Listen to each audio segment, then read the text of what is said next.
planes especiales de inversión en aquellos casos en donde los proyectos requerían un periodo de ejecución y de maduración superior a los 4 años, que es el plazo habitual, con lo cual parece que ahora o inviertes en 4 años o no hay absolutamente ninguna posibilidad de exceptuar ese plazo. En cuanto a la mejora de los mecanismos para reinvertir en entidades CEC, sí se produce también una reforma sustancial, que yo creo que incide todavía más en que, como bien ha explicado Víctor, el incentivo fiscal estrella a partir de ahora en nuestro REF es la CEC, y dejará, o ha dejado de serlo, y cada vez lo será menos, la RIC. Hasta ahora ya existía la posibilidad de invertir la RIC en sociedades CEC, pero existía una serie de limitaciones que en la práctica han hecho que, que se ha utilizado poco esa posibilidad de combinar. Esas limitaciones desaparecen, básicamente el importe de los 750.000 euros que se exigía hasta la fecha como límite para que se pudiera optar a la materialización de la RIC indirectamente mediante la suscripción de sociedades de acciones de sociedades CEC, desaparecen, y por lo tanto ahora, sea cual sea el importe de la inversión que el materializador de la RIC hace en una sociedad CEC, si se cumplen los demás requisitos en cuanto a la inversión, serán aptos. Ahí aparecen dos limitaciones adicionales que sí que se le van a exigir al inversor CEC, que básicamente consisten en que mantenga el empleo y mantenga el nivel de inversión durante determinados periodos, y que, bueno, que habrá que tener en cuenta también cuando se realicen estas inversiones. La verdad es que la posibilidad de combinar RIC con combinar CEC es un auténtico, perdón que utilice la expresión, chollo en el buen sentido fiscal. Una sociedad no tributa por la RIC y una sociedad reinvierta ese RIC en un proyecto CEC que no va a tributar, o que va a tributar de una forma muy reducida en el futuro cuando empiece a generar beneficios, y por lo tanto la verdad es que es una combinación muy atractiva. Como les decía, en el ámbito de la reinversión de la RIC, una de las principales novedades, y por qué no decirlo, algo que desde luego es interesante y que desde luego ojalá hubiera existido tiempo, es la posibilidad de invertir nuestra RIC, con cumplir nuestras obligaciones de materialización de la RIC en la creación de empleo. Esta posibilidad existía hasta ahora, pero ese empleo que creáramos tenía que estar vinculado a lo que se llaman proyectos de inversión inicial, a la creación de nuevos establecimientos, pues, por ejemplo, crear una industria nueva o construir un hotel nuevo. Ahora desaparece esa obligación, que también se mantiene, pero no necesariamente esta posibilidad de invertir en creación de empleo está vinculado a que cree un nuevo establecimiento mercantil, sino que bastará que con mi propia actividad incremente el nivel de empleo. Y si yo decido, y bueno, estamos en época, esperemos que se vaya confirmando, de reactivación del empleo, decido aumentar mi plantilla en un año y como consecuencia de ello aumentar mis costes de personal, el importe de ese incremento de personal, calculado siempre en términos medios, que desde un punto de vista contable y económico será un gasto porque no será una inversión, me servirá para materializar la RIC, con una limitación de 36.000 euros por empleo medio creado por trabajador. Y durante los 2 años siguientes al momento en el que yo he dotado la RIC. La verdad es que es muy atractivo. El importe de 36.000 euros parece razonable en cuanto a que no estamos lógicamente con esto incentivando la creación de puestos de trabajo de alta retribución, pero el límite es suficientemente alto para lo que puede ser una creación de un puesto de trabajo de términos medios en relación con las industrias y los servicios que producimos en Canarias. La verdad es que esto es muy interesante, solo sirve a partir del año 2015, con lo cual quiero que quede claro, aunque ya lo he dicho, que esto si creamos empleo en el año 15 no podremos materializar la RIC del 14, del 13, del 12, pero sí nos puede servir para las futuras dotaciones. Esto les puedo asegurar que en nuestros clientes, en nuestras empresas, es algo que ha llamado mucho la atención. Junto con esto se han creado otras posibilidades de inversión adicionales, uno muy novedoso, estamos todos expectantes a ver cómo reaccionan los bancos, y es que los bancos van a poder captar fondos de inversores RIC, de inversores que tienen necesidades de materializar su RIC, mediante la emisión de títulos, es decir, préstamos, que a su vez los bancos van a canalizar a la financiación de nuevos proyectos RIC. Un empresario canario quiere construir un hotel, va a un banco, pide un préstamo y el banco puede obtener los fondos para financiar ese proyecto, o del Banco Central Europeo, o del mercado interbancario, o a partir de ahora de emitir títulos en donde los empresarios canarios van a prestar el dinero al banco, van a obtener una rentabilidad que suponemos que no será obviamente igual, pero van a poder considerar que con ello han materializado y han invertido su RIC. Todo esto sometido a una serie de requisitos de control por parte de la agencia tributaria, previos y posteriores. ¿De acuerdo? Esto es una gran novedad. El problema que nos estamos encontrando es que de momento los bancos no tienen ni idea de esta posibilidad y lo primero que tenemos que hacer es acceder a los bancos para que conozcan esta posibilidad que va a abaratar la financiación de los proyectos. También existe una mejora técnica que tampoco quiero entrar mucho en cuanto a la posibilidad de materializar la RIC a través de la suscripción de acciones de otras sociedades, en donde se flexibilizan también los requisitos. Ya no es necesario que la sociedad cuyo capital se amplía haga una inversión inicial. Desaparece la posibilidad nada utilizada y que se introdujo hace ya unos cuantos años de invertir en sociedades de capital riesgo. No se ha utilizado, desaparece de la ley. Y se produce una mejora o una modificación en la posibilidad de invertir el suelo. Saben que desde el año 2007 existen restricciones en la posibilidad de invertir la RIC en suelo, bien porque adquieres el suelo y construyes sobre él, o bien por la parte que vale el suelo en toda inversión inmobiliaria. En cuanto a los usos comerciales o turísticos, desde ahora ya no es preciso que el suelo se encuentre en zonas turísticas en declive, que era un requisito necesario hasta la fecha, aunque ahora en ambos casos se exige que esa adquisición del suelo esté vinculada a una obra de rehabilitación del inmueble adquirido. Por eso he dicho que es una mejora, aunque en la parte concreta del uso comercial empeora, para entendernos, porque antes no se exigía este requisito. ¿De acuerdo? Bien, se mantiene la posibilidad de realizar inversiones anticipadas en las dotaciones correspondientes al propio ejercicio en que se realiza la inversión o los 3 siguientes con los beneficios obtenidos hasta el 31 de diciembre del 2020. Es decir, yo puedo obtener hoy el beneficio, sé que el año que viene o dentro de 2 años voy a iniciar un proyecto de inversión y ya esas inversiones futuras valen para que yo consolide mi RIC dotada con el beneficio de este. Como ven, no es que haya ido demasiado rápido, que a lo mejor lo he hecho, sino que no hay muchas más novedades y por lo tanto al final, como valoración de la reforma en relación con la RIC, el problema que nos encontramos, y quiero incidir en ello, aunque Salvador lo ha hecho, es que no se ha tocado lo que verdaderamente era necesario, que era aclarar de una vez por todas las cuestiones conflictivas que vamos a tener que seguir discutiendo con la inspección en relación con las dotaciones anteriores y las dotaciones nuevas, porque no se han hecho esas mejoras en cuanto a la inseguridad jurídica de la aplicación de este beneficio. Y dicho todo esto, todas las cuestiones que les he comentado sí que es verdad que una por una, y como también Salvador decía antes, son positivas y por lo tanto la valoración, excepto en esta parte, no puede ser negativa.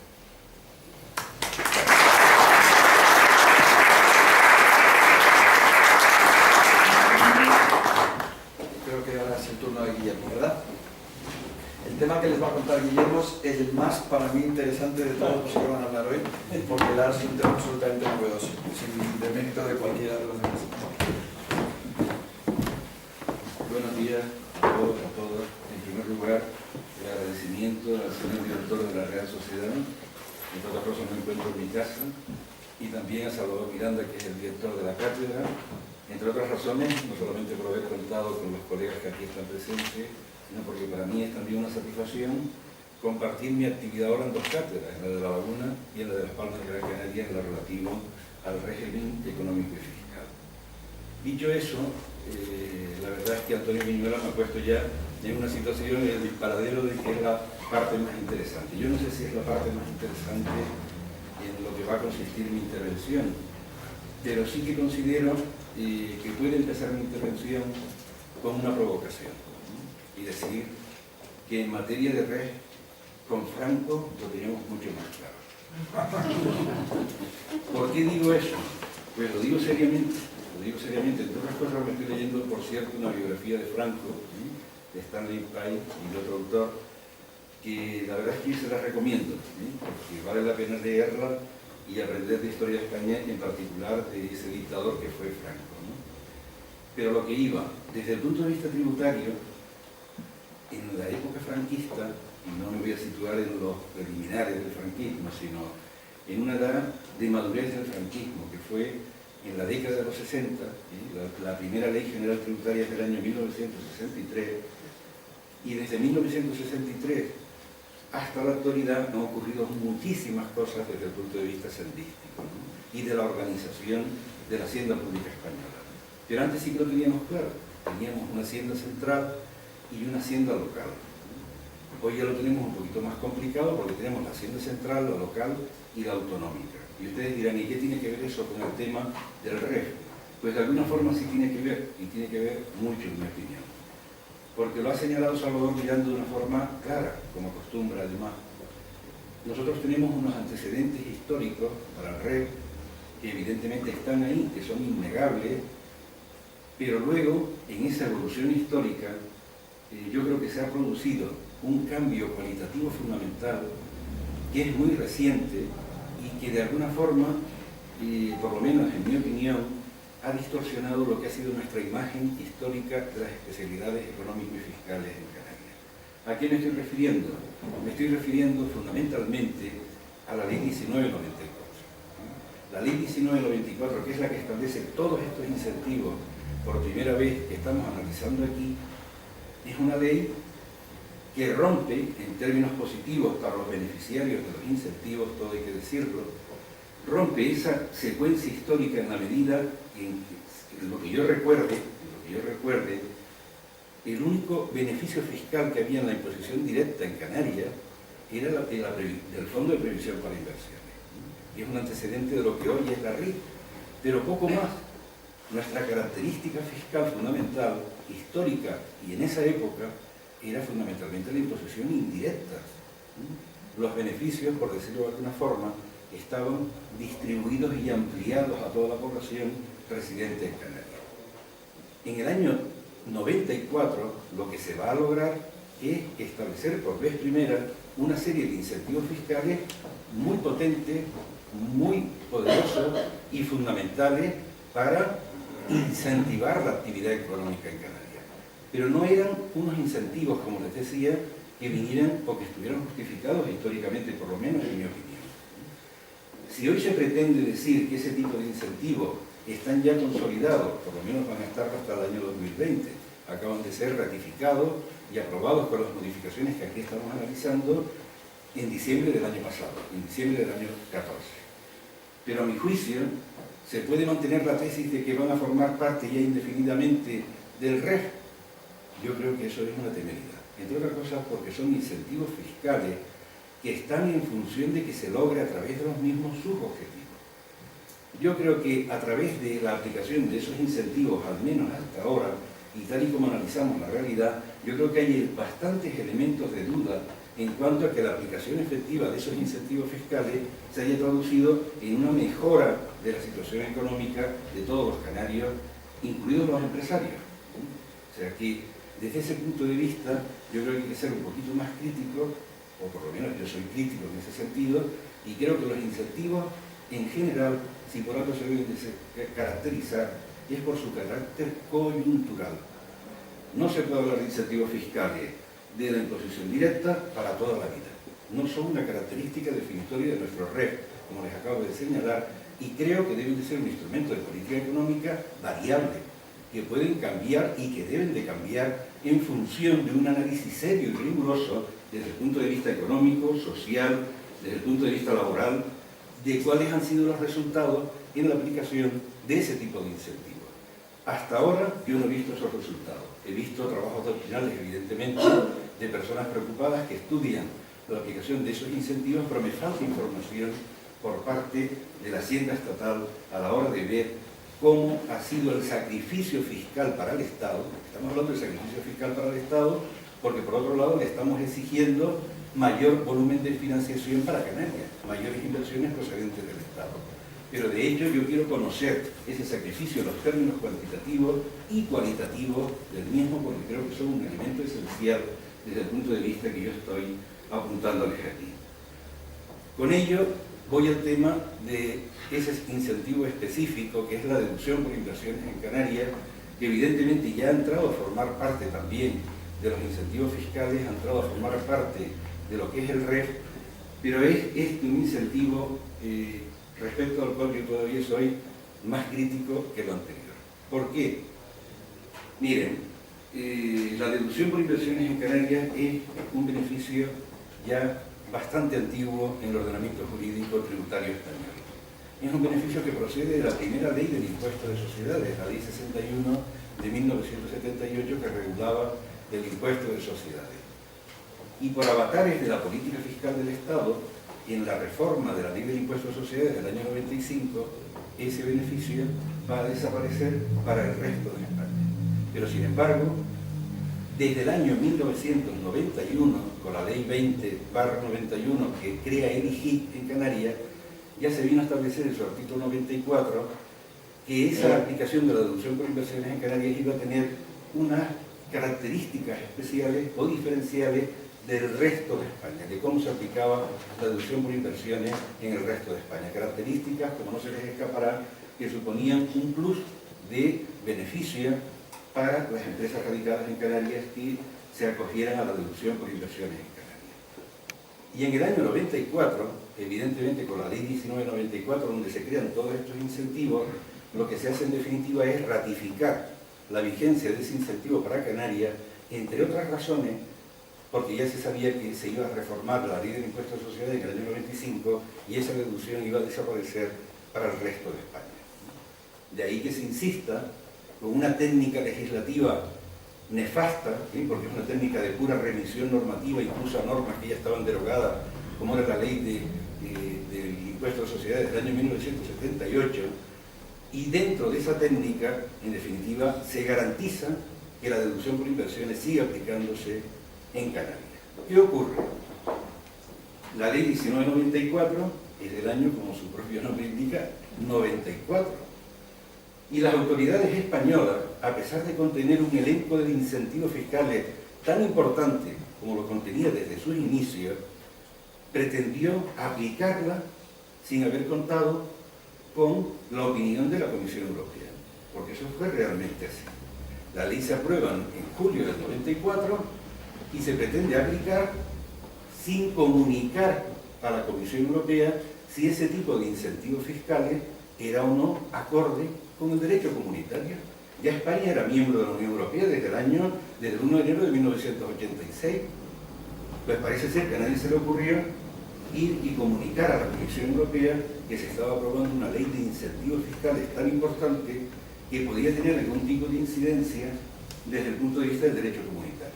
¿Desde qué punto de vista del derecho comunitario? Desde el punto de vista de poder afectar al principio de la libre competencia, que es la única vía que tienen las instituciones comunitarias para intervenir en medidas de fiscalidad directa que tomen los distintos Estados miembros. No puede hacerlo por la vía directa, como ocurre con el IVA, con la política de armonización del IVA, política fiscal de armonización de la Unión Europea, porque estamos hablando de impuestos directos, de incentivos fiscales, y los Estados son muy reacios a darle competencia en materia de fiscalidad a las instituciones comunitarias.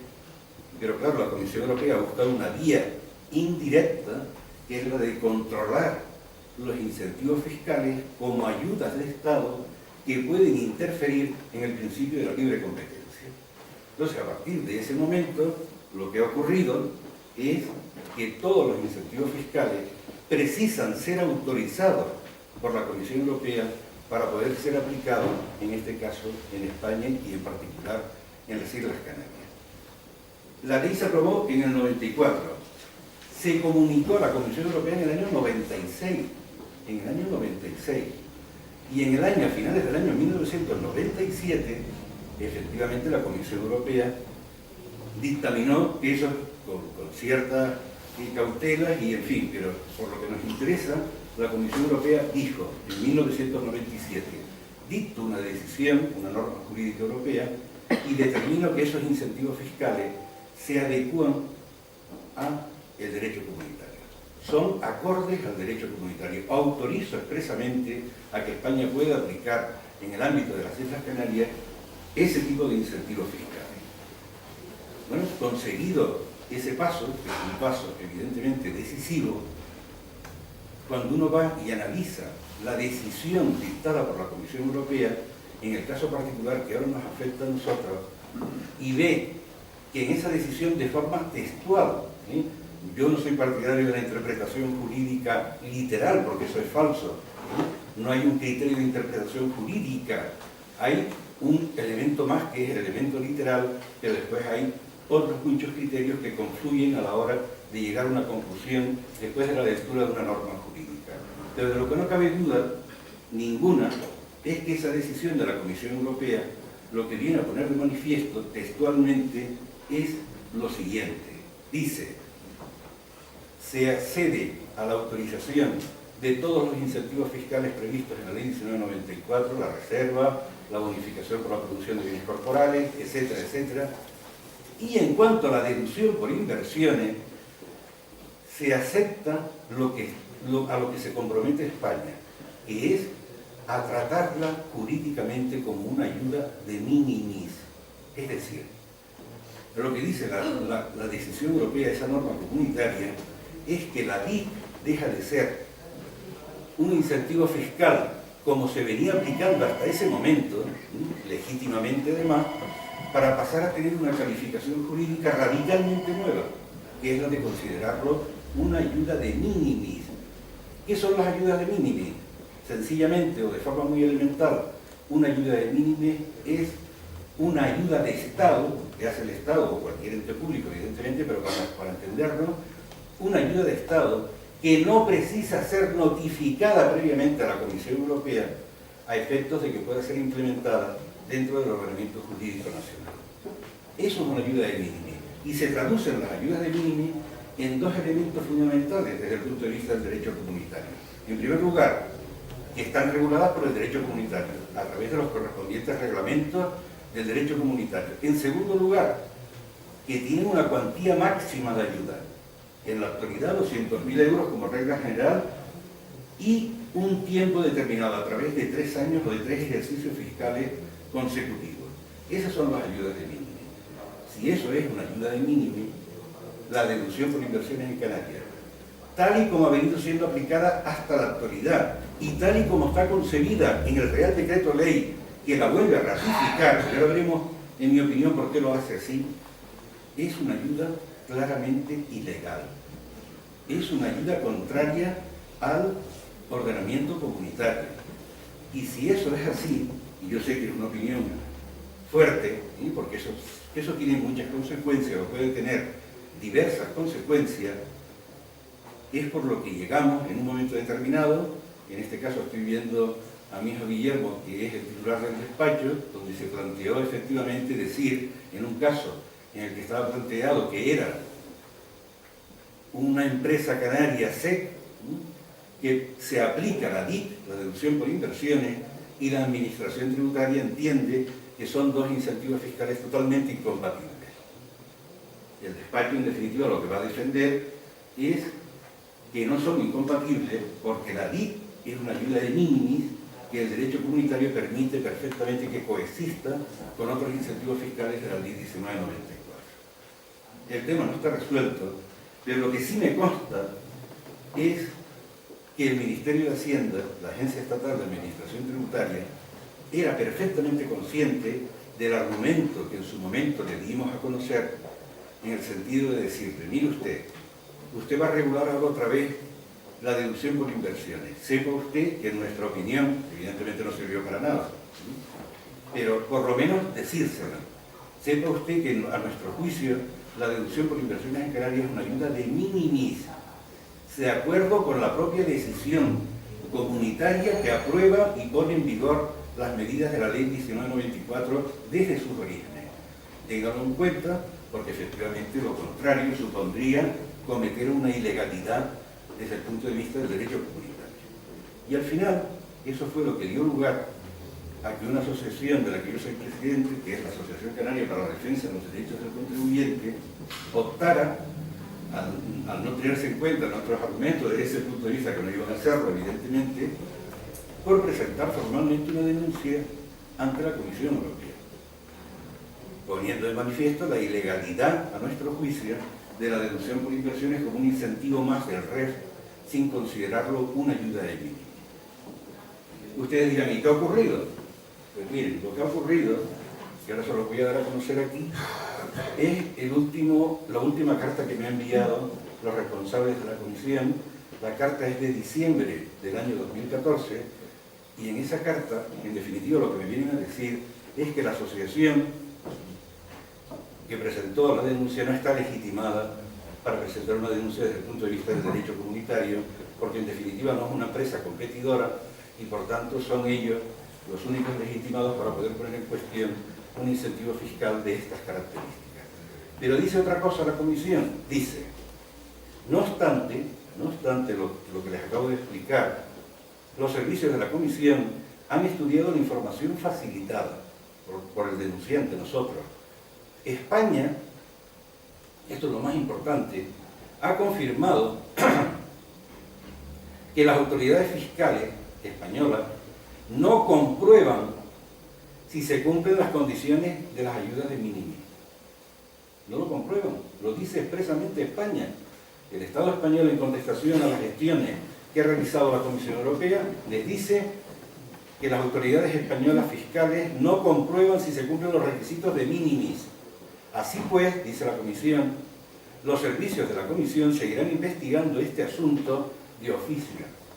Se le informará oportunamente si la Comisión adopta una decisión relacionada con los datos que nos ha suministrado. Esta es la última conexión o contacto con la Comisión Europea con relación al tema de esa denuncia que les venía comentando. Pero eso enlaza, finalmente, y ya que yo termino, pido disculpas, a lo mejor me he pasado un pelín, ya con ello termino, enlaza con el control de las ayudas, de los incentivos fiscales, en este caso, de la Ley 1994. Miren qué cosa más curiosa. Si uno se lee el Real Decreto Ley de diciembre del año pasado, en virtud del cual no solamente se vulnera por regla general, como decía muy bien Salvador y Antonio Viñuela, el tema de la seguridad jurídica, es que nos parece inconcebible que en el año 2015, el Gobierno de la Nación haya regulado el tema a través de un Real Decreto Ley. Es que sinceramente yo ya no sé cómo explicar el Decreto Ley en materia tributaria. Porque si lo que prevalece o debe de prevalecer en el ámbito tributario es el principio de reserva de ley, no de ley, decreto ley, de ley en sentido formal y material, porque esa es la especialidad y la grandeza del derecho tributario, sin perjuicio de que el Real Decreto Ley pueda tener también su incidencia e importancia. Pero lo que está claro, al menos yo se lo explico así a mis alumnos, aunque ya también con duda, es que si usted quiere establecer, Estado, un tributo, lo tiene que hacer por ley y no por decreto ley. Y si usted quiere, en correspondencia, establecer un beneficio fiscal, que significa no pagar tributo, lo tiene también que hacer por ley. Aquí se ha hecho por Real Decreto Ley, se ha hurtado el debate, no solamente a los especialistas, que hicieron aportaciones desde el año 2012, como decía Salvador Miranda, aportaciones que podrían ser más o menos relevantes, pero que eran expresión de la preocupación de personas que llevan muchos años reflexionando sobre el REF. Claro que no se tuvieron en cuenta, pero es que ni siquiera se tuvo en cuenta un debate real en el ámbito del Parlamento de Canarias, porque en el Parlamento de Canarias yo creo que frecuentemente se debate muy poco. Lo único que se hace es aprobarse cosas prácticamente por unanimidad en el tema del REF. Eso se aprueba por unanimidad, como va a ocurrir ahora con las medidas económicas. Eso se lleva al Ministerio, y el Ministerio, como ha ocurrido en este caso, no sé si ya en combinación con la Consejería de Hacienda del Gobierno de Canarias, sin contar con nadie más, han elaborado, han cocinado y han publicado como Real Decreto Ley una norma excepcional, la última modificación del REF válida hasta el año 2020. Es evidente que eso no va a ser cuestionado por el Tribunal Constitucional, porque cuando se trata de establecer tributos sí se puede ir al Tribunal Constitucional, pero cuando se trata de establecer incentivos fiscales, ¿quién va a ir a protestar? Evidentemente los beneficiarios no lo van a hacer jamás, y es comprensible que no lo hagan. Pero termino ya. Aparte de esa manifestación, no ya de inseguridad jurídica, sino de claramente, a mi juicio, vulneradora de la Constitución y de los principios que rigen la materia tributaria, el Real Decreto Ley introduce en una disposición adicional, no recuerdo si la primera o la tercera, introduce una cosa